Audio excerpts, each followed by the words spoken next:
বিসমিল্লাহিররহমানিররহিম। আসসালামু আলাইকুম।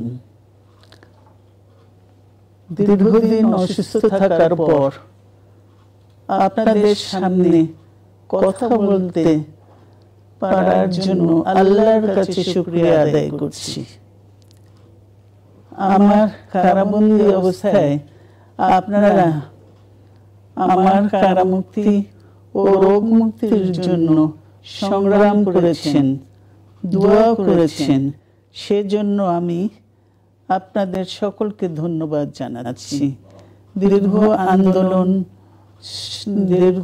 আন্দোলন সংগ্রাম ও ত্যাগের মধ্য দিয়ে আমরা ফ্যাসিবাদী অবৈধ সরকারের কাছ থেকে মুক্তি পেয়েছি।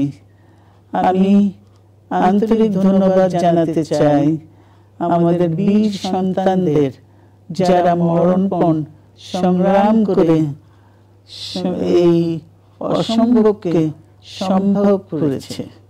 শত শত শহীদদের জানাই শ্রদ্ধা।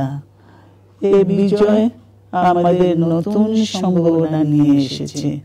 দীর্ঘদিনের নজিরবিহীন দুর্নীতি, গণতন্ত্রের ধ্বংসের স্তূপের মধ্য থেকে আমাদের নির্মাণ করতে হবে এক সমৃদ্ধ বাংলাদেশ। ছাত্র তরুণরাই আমাদের ভবিষ্যৎ। তরুণরা এই যে স্বপ্ন নিয়ে বুকের রক্ত ঢেলে দিয়েছে, সেই স্বপ্ন বাস্তবায়নে করতে মেধা, যোগ্যতা, জ্ঞান ভিত্তিক গণতান্ত্রিক বাংলাদেশ গড়ে তুলতে হবে। শোষণহীন সমৃদ্ধ বাংলাদেশ।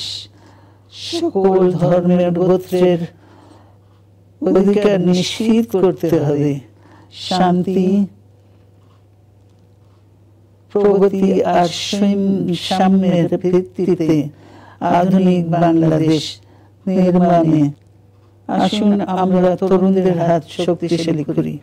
ধ্বংস নয়, প্রতিশোধ নয়, প্রতিহিংসা নয়, ভালোবাসা, শান্তি ও জ্ঞান ভিত্তিক সমাজ গড়ে তুলি। আল্লাহ হাফেজ। বাংলাদেশ জিন্দাবাদ।